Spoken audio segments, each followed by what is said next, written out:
Hello and welcome back to Digital Assets Daily. Good morning, good afternoon, or good evening, wherever you are in your corner of the world. The crypto industry is heating up and we are all over the place. So it's going to be very exciting to see how this plays out. I'll get back to that thought in just a moment. Let's dive into the news so we can get to our point.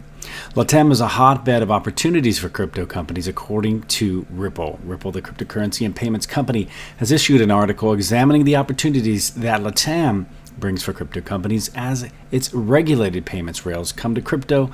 While the region faces some obstacles due to its economic traits and the dominance of centralized banks, the organization believes there is a lucrative opening for companies partnering with these banks to bring crypto to the masses. Also, too, XRP price sees red alerts flashing for Ripple with a 35% drop forecasted. I want to point this out from a bullish perspective, even though the article seems to be taking a bearish one. XRP sees bears mounting the momentum to push the price back to 50 cents. And I know that'd be frustrating for many, but then again, for a lot, it would also be very bullish and exciting as a chance to get back in and refill those bags. So me personally, that's kind of the perspective that I see. I would like to get it just back down a little bit lower for a little bit longer so that I could add a little bit more. And also, too, the SEC case against Ripple is now slated to end in 2023, pressuring XRP. XRP finds early support following 4 consecutive days in the red as investors consider the latest extension request that could take the case into 2023. And also, too, I guess the major dates to follow for XRP this year would be the month of May, the month of December, and I guess Q3 of 2023. So pretty much the estimates of where the expectations are going for XRP to start taking off and rising. A lot of people are expecting the XRP to pop possibly as early as next month. And when we say that, what we mean is to basically jump past the previous all-time high back in mid-January of 2018. That's where XRP peaked at $3.84.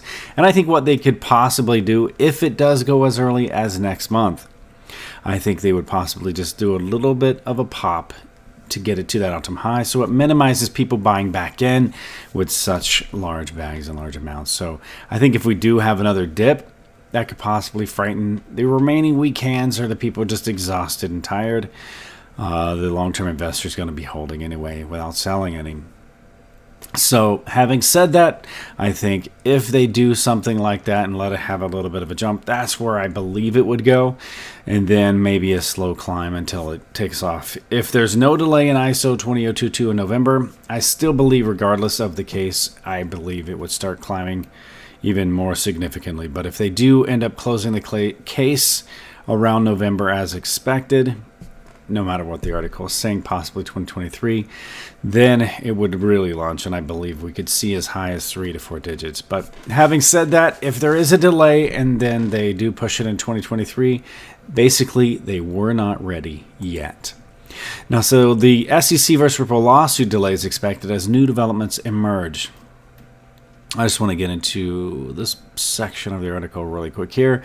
The SEC, unsurprisingly, had applied for an extension on numerous occasions. On 15th of April, SEC filed a request for an extension of time to file its objection to Magistrate Judge Nat Burns' ruling on the motion for reconsideration of the DPP ruling. But this time, both parties seem to agree with this delay in timeline. Needless to say, the decision didn't receive the traction it had wished for amongst the XRP community. And also, too, Ripple CEO Brad Garlinghouse says the SEC can allow U.S. vol while protecting its jurisdiction at the expense of U.S. citizens. Now, Garlinghouse believes the SEC does not care about anything but its interest alone. Brad Garlinghouse, the CEO and founder of payments company Ripple, has slammed the Securities and Exchange Commission for its inability to abide by its laid-down rules. The Ripple boss, who was also one of the executives charged in the company's hallmark lawsuit, noted that his experience with the SEC has made him realize how ironic it is for the commission to provide disclosure on key issues. Guess they don't need to abide by their own rules Brad Garlinghouse said. So Garlinghouse added that the Securities and Exchange Commission does not care whether the U.S. falls behind in terms of regulatory matters, as its only focus is to protect its own jurisdiction at the expense of U.S. citizens. And like an article today, I'll probably add in the next upcoming video, is the discussion with the Congress, I believe it was 35th District of California. The congresswoman there had stated, they're basically going to provide extra regulatory clarity with the crypto. How do I want to put that? The companies coming out who intentionally are looking to pull a rug. So there's going to be very extreme measures added to that, and that should minimize the people coming out with air quote companies looking to rug investors and basically walk away. And guys, as always, before we go, I want to leave you with a final thought. Be so busy improving yourself that you have no time to criticize others. And again, remember, it's not financial advice. It's for entertainment purposes only. Much love, guys, and we will catch you in the next one.